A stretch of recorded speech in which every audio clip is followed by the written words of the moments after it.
I interrupt this program. Even before it begins, I interrupt this program because I have hot breaking news, and I wanted to add it to my interview with Brian White that we recorded yesterday. So what the breaking news is that Elon was in an interview with Sandy Munro. He has confirmed that the Generation 3 vehicle will be produced in Austin first. Not just a little line to test it out, not a test line. No, it will be produced in Austin first. This is breaking news. Don't know if maybe everybody else has already got this. I'm not sure. I've been out all morning, but that is very, very critical. The reason they're going to produce it in Austin first is it will take too long to get it done in Mexico. He wanted to get it out sooner. So that also, without saying anything, without being able to really give us a total timeline on it, suggests to me that we are talking about later in 2024, we will begin to see the Generation 3 vehicle. Stock was up fairly substantially earlier today. I don't know whether this announcement had anything to do with it, but it has sold off a little bit since then. In general, it's a very, very good day for Tesla and for all the Mag 7. Anyway, there you are. There's the news. As we learn more about this, we will certainly report more on it. And okay, now let's go back to regular programming. Brian is back. He is still, he is back, and yet he isn't back. So I'm probably in the air when this comes out. Is that right? On Tuesday around noon, you're in the air? Yep. Yeah, all right. So trains, planes, and automobiles, you're going to take the plane. That's right. The plane. How many, everybody in my audience is over 55, so they get all of these things that we're talking about when we say the plane and stuff. Yes. I also have a tattoo. You do? Well, not a person name tattoo, but yes. I mean, I have this guy, and it says something in Chinese. Wow. Do you know what it says? Yeah. Something in Chinese. So, okay. All right. So let's see. You are still in Austin while we're recording this, but you're going back home, and then you have big plans for 2024. Are you sharing any of those plans yet? No, because the one big plan, it looks like I may be unable to secure a visa for my travel. So, but I do have other big plans. I've got a big thing coming up on the channel, a couple big things. It looks like my editor may be moving to full time, which will allow me more headspace to do more insightful things. And one of the more insightful things I'm going to do will be rolling out hopefully before the end of the month, which has to do with tracking media bias surrounding Tesla and other companies, and doing so in a mathematical way. So that's going to be a longitudinal study. We'll talk a lot about that because I am all about the media bias. I just did a part of my show on Monday morning about media bias. I did an entire show last week on the media bias surrounding this thing. It's just horrendous. I think it was, who was it this yesterday morning? One of the financial news outlets, I can't remember which one, they were talking about the China numbers for the month. There was 4 stats, 3 of them very positive rather, and 1 of them negative, which was the year over year for November number. And that was the only negative stat out of the 4 stats about the China numbers. That's the one that they put in the headline. My question for the audience would be, in addition to Tesla, I'm not going to cover politics of any kind because that's just, it's not my thing. Takes up too much headspace, infinite headspace if you want, is what other companies should I cover? Because I'll be covering Tesla every day, but what about like SpaceX once a week? I think that'd be a good fit. What other companies do you think might deserve a look? Whether it's because their coverage is too good, too bad, insufficient. Anybody in them comments, leave it so I can throw it in the hopper and see what happens. That'll be fun. I can't wait. Yeah. Sounds very exciting. All right, so let's see here. The 48-volt system. Apparently, this is a very big deal. It should save It should save Tesla a lot of money in production, should save them a lot of parts and processes. So it saves on actual raw material, parts, and processes. It should reduce the amount of things that could go wrong in terms of the vehicle going forward. I understand, although I'm not intelligent enough to know why this is true, that you need the 48-volt system in order to do the drive-by-wire. But some folks, the headlines are saying, talk about media bias, the headlines are saying, well, but this is great for Tesla, but it doesn't do anything for the consumer. Perfect. That was perfect, Randy. Okay. And you're right. And you're right. You don't know enough. No, I'm just kidding. That's exactly right. I mean, No, but it's a weird topic. Why does it? Who cares? Why does it matter? And the answer is huge. And you asked a very good question. So when you switch to 48 volt, you get thinner, much thinner wires. So if anybody's ever looked under the hood of their car, seen what a blinker wire looks like, they're pretty thick, and they have to be. They're 12-volt wires.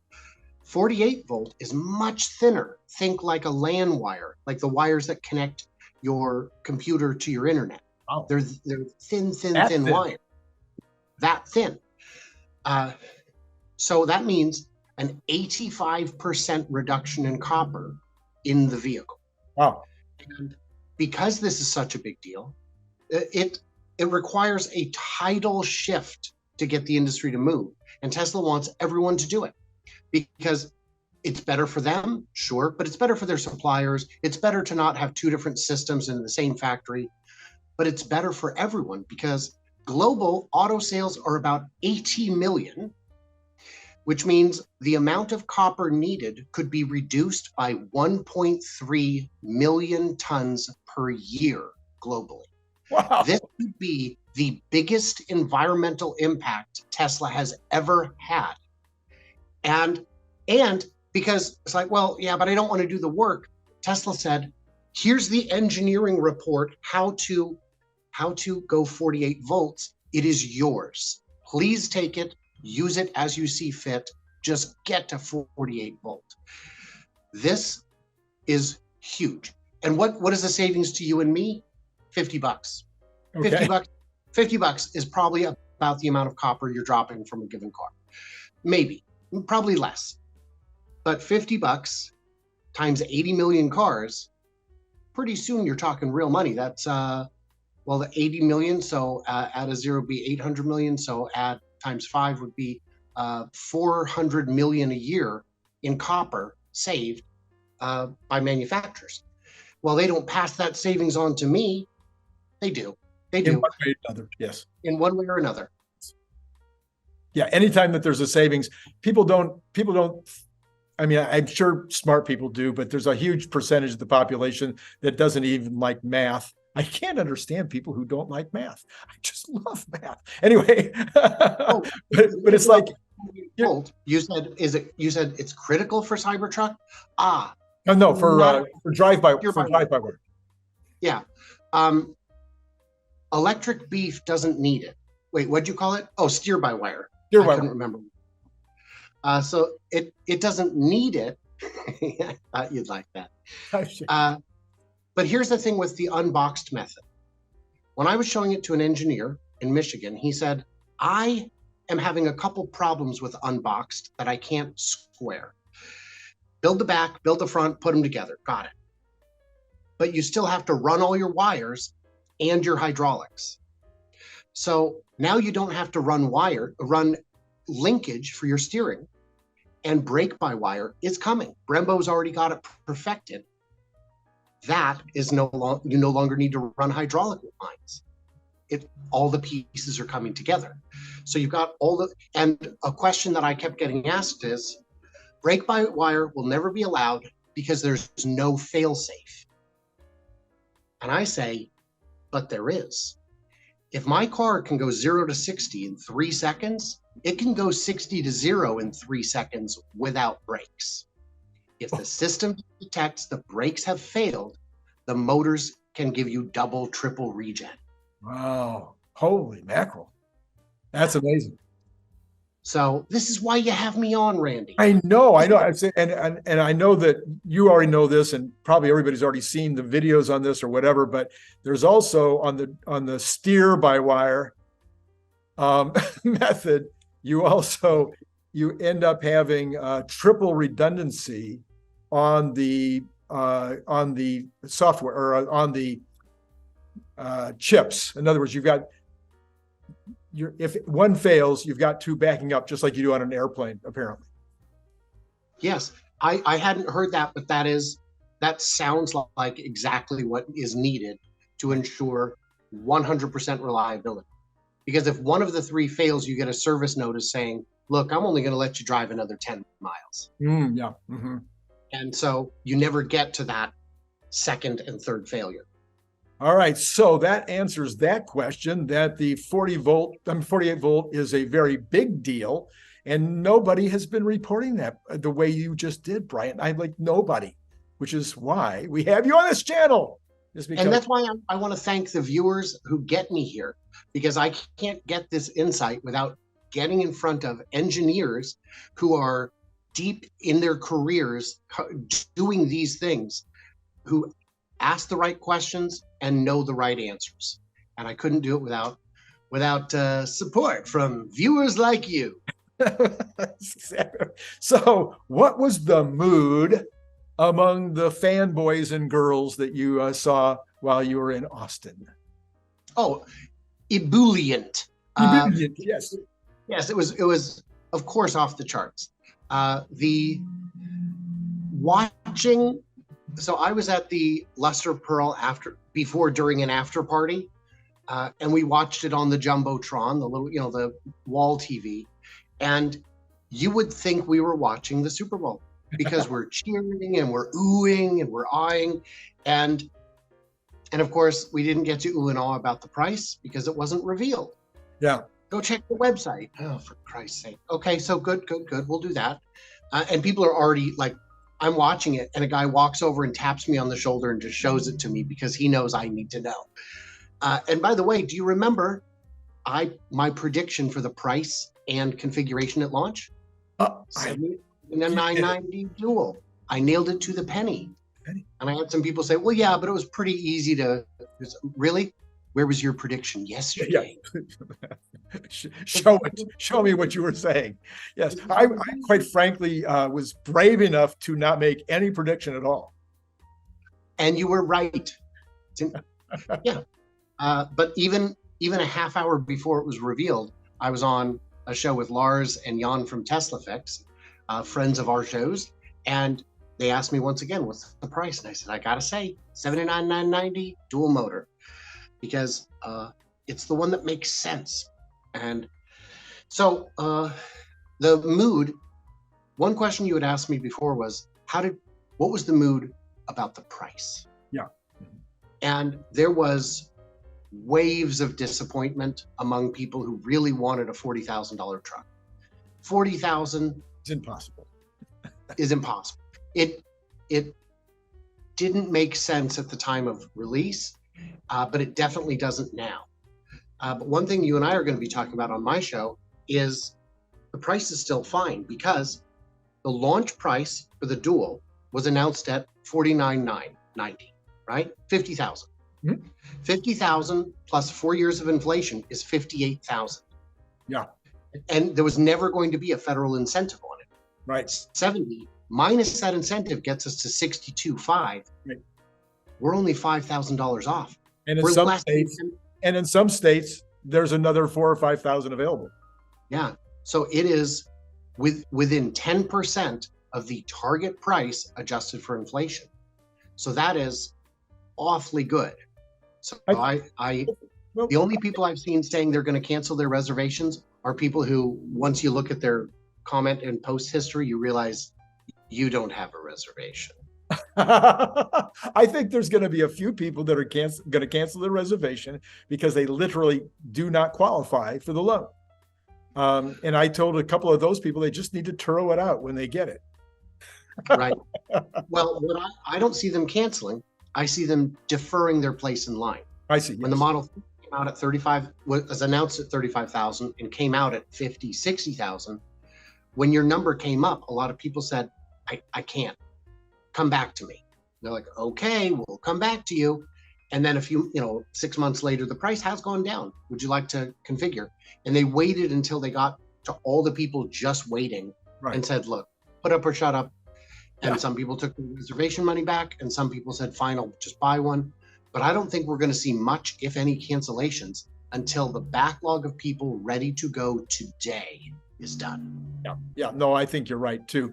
Even Dan Ives says he thinks that the take rate is going to be between 40 and 50%. And if we have a take rate of 40 to 50% on 2 million reservations, and all along there's going to be more people coming in and putting in their reservations. So I continue to believe that the TAM is not going to be the problem on this. Well, I don't see any problems on the vehicle. I think it's an engineering marvel. I think it is probably the biggest jump in vehicle capability ever. I'd say since the V8. Since the V8, okay. Or maybe since all-wheel drive. Yeah. Well, but this has got, the reason I say that, Brian, is because this has 80 or 60 things, can you believe that there's never been a pull out glove box? Well, I know the Genesis has one that looks like a drawer. Oh, so they do have one that pulls out. Yeah. Oh, so they're only second on that? Yeah. Okay. So let's do some quick and sloppy math. Okay. Let's say only half the reservations come through and it's $1 million. Right. Let's say the margin's only 10%. $1 million times margin's 10%. No, I'm saying let's do bad math. Bad math. Okay. 10% profit. Wow. That's only $6,000 a car. Right. On only 1 million cars. That's $6 billion profit. Billion. And like you were saying, the take rate, even if it is only 50%, there's new orders coming behind it, and the margin ain't gonna be 10%. Right. Not even. This is huge. Yes. No. I that was the basis of my Sunday morning video, was that if just in the normal, couple 250 a year or something like that, you're talking about a vehicle that's going to average 80,000. Lots of people are going to get the wrap. A lot of people are going to get the ramp. A lot of people are going to accessorize in other ways. They're going to want the FSD. Huge percentage of the early takers are going to be FSD. So you're going to be having 80,000 average. And if it's a 25% margin, which it has to be, it's not going to be less than 25%. So it turns into a very, very, very significant, like a buck a share, $2 a share the first, couple of years. And on the FSD, I heard a lot of people concerned that they might not honor that deal, 7,000, 8,000 at reservation time. And I said, of course they'll honor it. That would be too much goodwill to lose. Oh yeah. This product has no marginal cost, and the take rate on being able to get something at that kind of discount is going to be, the take rate will be sufficiently high to make up for any lost revenue.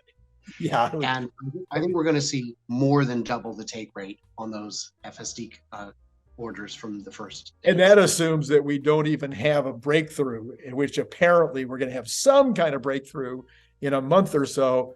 I don't suppose anybody at the Christmas party that you attended when you were in Austin said anything about V12. No, I don't believe the FSD team is in Texas. I believe they're in California. But I do know that there were changes being made to the Cybertruck order page up until 2 hours before the show. Of course there was. And I said, oh, that's because, see, what I did is you got to ask clever questions, Randy. You can't ask the questions you want. I said, this may be dumb, but you guys build a website. What do you do, like, for a living when it's done? I mean, like, what do you do? Just maintenance? He's like, no, it's always changing. I'm like, what do you mean? Like, what changes? And he says, well, I'll tell you. My boss comes to me and he says, yeah, so it is in flux. And there are times when there will be changes announced on X, but not internally. And they have to find out from X that there's a new direction they need to go. And they go there. And these people are enthusiastic. They love their job. They are doing something that matters. They can see the impact of what they do every day. Yeah. And we've talked about it before. If I was a young man, this is where I would want to be. Absolutely right. Okay, I got this one, Brian, that cannot wait till next week. It's really something that's been not bothering me, but this was, again, some of the naysayers. They said, well, so many parts of the Cybertruck are either new or different from the Y and the 3, that there's not going to be any purchasing benefit in terms of volume, or if they're building it themselves, they won't have the volume advantage that they've had before, because it's going to be such a different vehicle. And you say, and I say, they're probably getting volume pricing in advance. Unlike, let's say they released the Roadster today, they would not get volume pricing on those parts because we're only going to make 10, 20,000 of these. We know that's how many we're going to make. But on the Cybertruck, they're probably able to get not the best pricing, not the pricing they're going to have in 2 years, but very good pricing, in part because I'm already a customer on this other product. Give me a deal. And in part because it is a big order. It is a big order. If I want to order one of something, you're not going to buy a machine to do it. If you know I'm buying 2 million, even if I'm not buying them today, you'll probably buy the machine. So my thought is, they're probably able to realize most of the economies of scale out of the gate, and the rest will come within a year. Well, because a lot of these products, a lot of the changes, like the 48-volt system and the drive-by-wire, steer-by-wire, anyway, a lot of these changes are now going to be backed into the 3 and the Y, maybe even the S and the X. I mean, they've already announced that some of these things are going to eventually go into those other products as well. So I don't know how quickly to expect them, if ever, in the SX, 3 and Y, because it is a nervous system transplant and designing. I think they will just wait and do it on the compact and then wait for major refreshes on other cars before they'll do that. Brian, they just sent a UPS overnight or a FedEx overnight to every major manufacturer in the world saying, here's how you do a 48-volt system. Wouldn't it be a little hypocritical if they weren't making every effort right now to switch their own other vehicles into 48? No, it wouldn't be. They're not saying do it today. They're saying here's how to design for it, so we can move in that direction. There are plenty of little hypocrisies in Tesla. Why are you selling us tri-motors if we're trying to save the world? Why are you even selling dual motor if you're trying to save the world? Or giant trucks. Or giant trucks why do we have all this power when you could get by with a smaller motor and still be competitive? I think it's because there's the demand for it. And if you want to replace something that is a monster truck, you're going to have to replace it with a monster truck for now. And that monster truck is going to be so much better for the environment than the other monster truck they were planning to buy. I've already been answering that on X for the last couple of days. You have to sugarcoat the medicine. Yes. Medicine without sugar is better for you, but if it means you won't take the medicine, we need it. We need to put some cherry flavor in our syrup. Brian, as always, we have done it again. I mean, I don't know why this show and your show, our two shows, should be getting the million views. It shouldn't be those other guys that are getting a million views, because we bring original stuff. We bring stuff that nobody else is talking about. And so you're way ahead of the other guys. I thought it was because we didn't publish these. Are these going out somewhere? I haven't seen them. No, it's simple, Randy. You know how it is. When people watch our videos, their spouses get jealous that they're looking at this eye candy. I know. And so, It's a burden we live with. I know my mother told me that, but I keep forgetting.